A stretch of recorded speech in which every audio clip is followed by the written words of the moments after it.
With despair, cold, sharp despair, buried deep in her heart like a wicked knife, Miss Meadows, in cap and gown and carrying a little baton, trod the cold corridors that led to the music hall.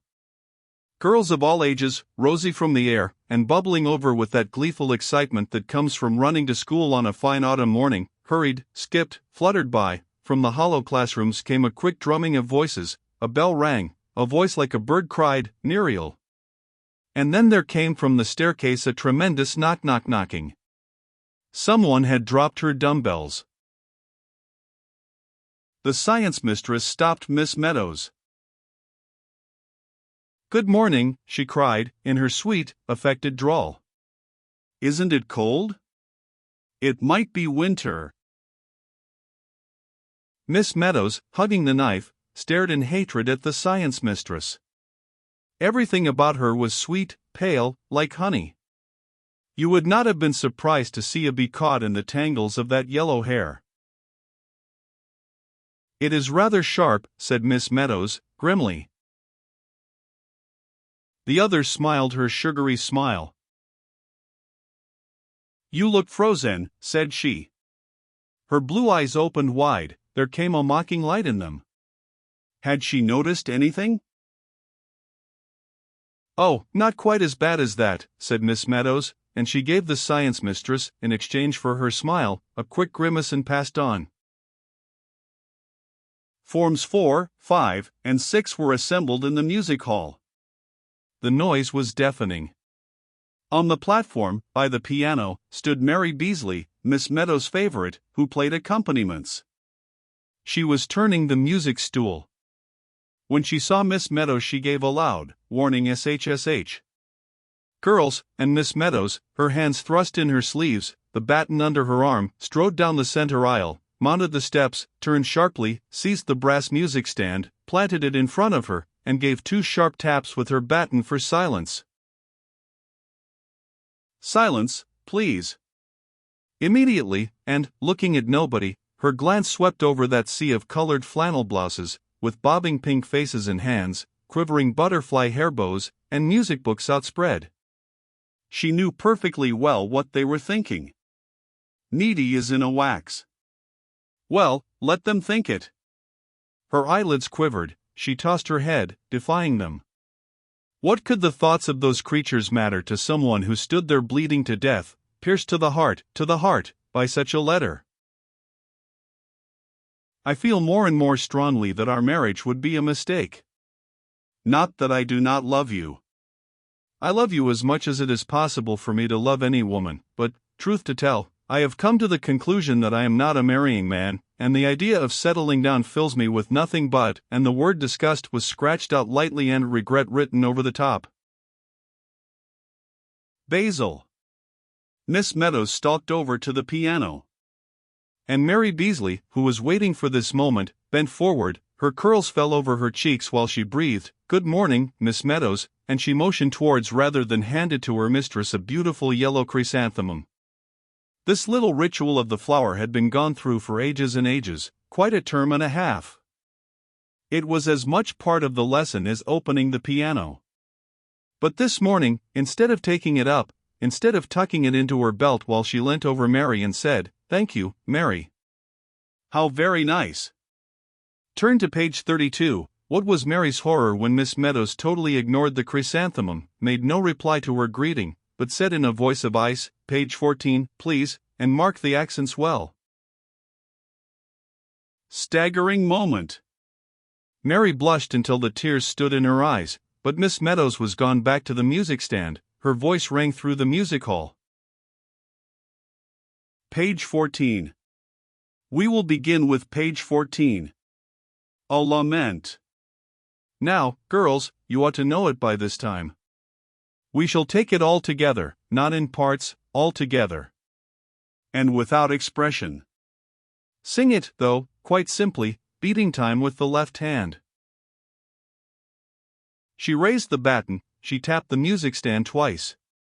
Down came Mary on the opening chord, down came all those left hands, beating the air, and in chimed those young, mournful voices. Fast. Ah, too fast fade the roses of pleasure, soon autumn yields unto winter drear. Fleetly. Ah, fleetly music's gay measure passes away from the listening ear. Good heavens, what could be more tragic than that lament? Every note was a sigh, a sob, a groan of awful mournfulness. Miss Meadows lifted her arms in the wide gown and began conducting with both hands. I feel more and more strongly that our marriage would be a mistake, she beat. And the voices cried, Fleetly. Ah, Fleetly. What could have possessed him to write such a letter? What could have led up to it? It came out of nothing. His last letter had been all about a fumed oak bookcase he had bought for our books, and a natty little hallstand he had seen, a very neat affair with a carved owl on a bracket, holding 3 hat brushes in its claws. How she had smiled at that! So like a man to think one needed 3 hat brushes. From the listening ear, sang the voices. Once again, said Miss Meadows. But this time in parts. Still without expression. Fast. Ah, too fast. With the gloom of the contraltos added, one could scarcely help shuddering. Fade the roses of pleasure. Last time he had come to see her, Basil had worn a rose in his buttonhole. How handsome he had looked in that bright blue suit, with that dark red rose. And he knew it, too.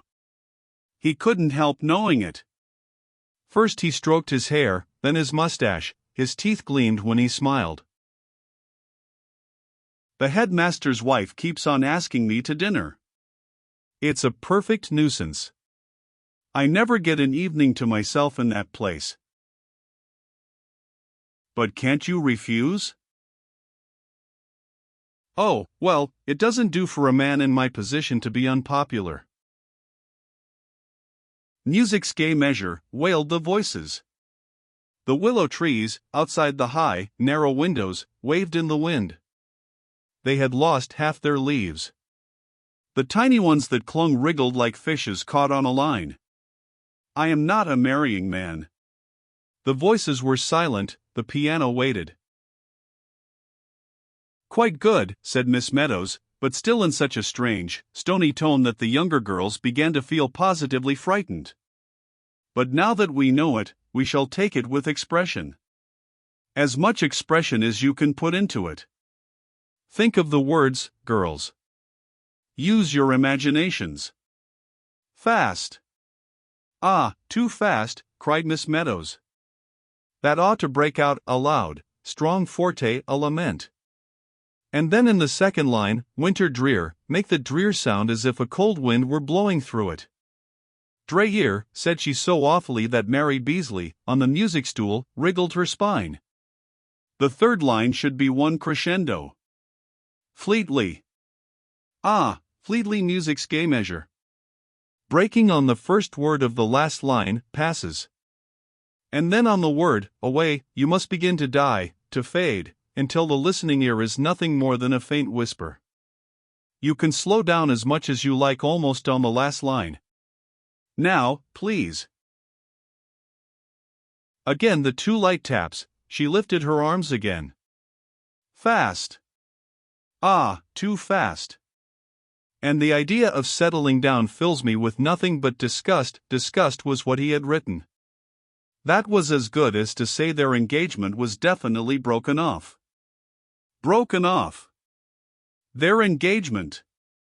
People had been surprised enough that she had got engaged. The science mistress would not believe it at first. But nobody had been as surprised as she. She was 30. Basil was 25. It had been a miracle, simply a miracle, to hear him say, as they walked home from church that very dark night, you know, somehow or other, I've got fond of you. And he had taken hold of the end of her ostrich feather boa. Passes away from the listening ear. Repeat. Repeat, said Miss Meadows. More expression, girls. Once more. Fast. Ah, too fast.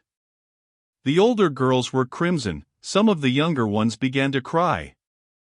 Big spots of rain blew against the windows, and one could hear the willows whispering, "Not that I do not love you." "But, my darling, if you love me," thought Miss Meadows, "I don't mind how much it is. Love me as little as you like." But she knew he didn't love her. Not to have cared enough to scratch out that word disgust, so that she couldn't read it. Soon autumn yields unto winter drear. She would have to leave the school, too. She could never face the science mistress or the girls after it got known. She would have to disappear somewhere. Passes away. The voices began to die, to fade, to whisper, to vanish. Suddenly the door opened. A little girl in blue walked fussily up the aisle, hanging her head, biting her lips, and twisting the silver bangle on her red little wrist. She came up the steps and stood before Miss Meadows. "Well, Monica, what is it?" "Oh, if you please, Miss Meadows," said the little girl, gasping, "Miss Wyatt wants to see you in the mistress's room." "Very well," said Miss Meadows. And she called to the girls, "I shall put you on your honor to talk quietly while I am away." But they were too subdued to do anything else. Most of them were blowing their noses. The corridors were silent and cold, they echoed to Miss Meadows' steps. The head mistress sat at her desk. For a moment she did not look up. She was as usual disentangling her eyeglasses, which had got caught in her lace tie. "Sit down, Miss Meadows," she said very kindly. And then she picked up a pink envelope from the blotting pad. "I sent for you just now because this telegram has come for you." "A telegram for me, Miss Wyatt?" Basil. He had committed suicide, decided Miss Meadows. Her hand flew out, but Miss Wyatt held the telegram back a moment. "I hope it's not bad news," she said, so more than kindly. And Miss Meadows tore it open. "Pay no attention to letter, must have been mad, bought hat stand today, Basil," she read. She couldn't take her eyes off the telegram. "I do hope it's nothing very serious," said Miss Wyatt, leaning forward. "Oh, no, thank you, Miss Wyatt," blushed Miss Meadows. "It's nothing bad at all. And she gave an apologetic little laugh, "it's from my fiancé saying that," there was a pause. "I see," said Miss Wyatt. And another pause. "Then, you've 15 minutes more of your class, Miss Meadows, haven't you?" "Yes, Miss Wyatt." She got up. She half ran towards the door. "Oh, just 1 minute, Miss Meadows," said Miss Wyatt. "I must say I don't approve of my teachers having telegrams sent to them in school hours, unless in case of very bad news, such as death," explained Miss Wyatt, "or a very serious accident, or something to that effect. Good news, Miss Meadows, will always keep, you know." On the wings of hope, of love, of joy, Miss Meadows sped back to the music hall, up the aisle, up the steps, over to the piano. "Page 32, Mary," she said, "page 32, and, picking up the yellow chrysanthemum, she held it to her lips to hide her smile. Then she turned to the girls, rapped with her baton, "Page 32, girls. Page 32. We come here today with flowers o'erladen, with baskets of fruit and ribbons to boot, to congratulate." "Stop! Stop!" cried Miss Meadows. "This is awful. This is dreadful." And she beamed at her girls. "What's the matter with you all? Think, girls, think of what you're singing. Use your imaginations. With flowers o'erladen. Baskets of fruit and ribbons to boot. And congratulate." Miss Meadows broke off. "Don't look so doleful, girls. It ought to sound warm, joyful, eager. Congratulate. Once more. Quickly. All together. Now then." And this time Miss Meadows' voice sounded over all the other voices, full, deep, glowing with expression.